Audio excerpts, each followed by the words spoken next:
အားလုံးပဲမင်္ဂလာပါရှင်ဒီနေ့တင်ဆက်ပေးမှာကတော့တက်ကြီးအိမ်ကနွားအိုကြီးဆိုတဲ့ဇလန်းလေးပဲဖြစ်ပါတယ်ဇလန်းလေးမစခင် like and follow လုပ်ပေးကြဖို့တောင်းဆိုပါရစေကဲဒါဆိုဇလန်းလေးစလိုက်ကြရအောင်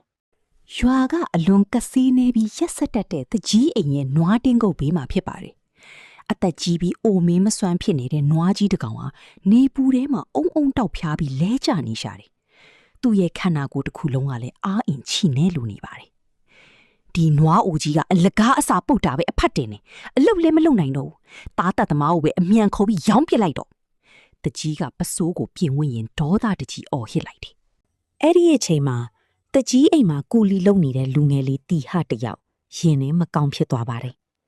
ဒီနွားကြီးဟာရွာအတွက်တကြီးအတွက်နှစ်ပေါင်းများစွာရိုးရိုးသားသားရုန်းကန်ပေးခဲ့တာကိုသူသိနေလို့ပါတကြီးမင်းဗျာမယောင်းပါနဲ့အောင်ဒီနွားကြီးကိုတနာပါအောင်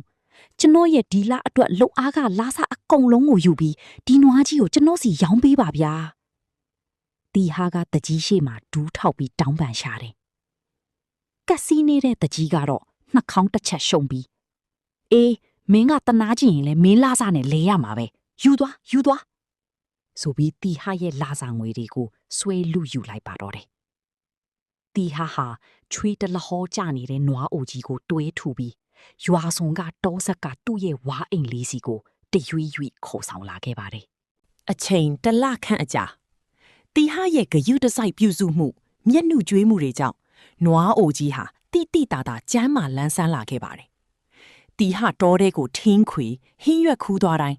နွားအိုကြီးကနောက်ကနေတကောက်ကောက်လိုက်တတ်ပါတယ်တနေ့ညနေခင်းလာရောင်ဖြော့အောင်မှာနွားအိုကြီးကတီဟကိုတောနက်ထဲကလူသူမနီးတဲ့မြေခွက်လက်အိုးကြီးတစ်ခုစီကိုထူးခြားခေါ်သွားပါတယ်အဲ့ဒီနေရာကိုရောက်တော့နွားအိုကြီးကတီဟကိုလှည့်ကြည့်ပြီးသူ့ရဲ့တန်မာလာတဲ့ရှေ့ခွာနှစ်ဖက်နဲ့မြေကြီးကိုအတင်းရက်ပါတော့တယ်ဖုန်းတော်ကြီးဘာဖြစ်လို့လဲအဲ့ဒီရောက်မှာဘာရှိလို့လဲတီဟာအံ့ဩသွားပြီးနွားအိုကြီးရက်နေတဲ့နေရာကိုဓာတ်ဦးနဲ့ဝိုင်းကူတူးပေးလိုက်ပါတယ်မိုင်ဝက်ခန့်တူးမိတဲ့အချိန်မှာပဲ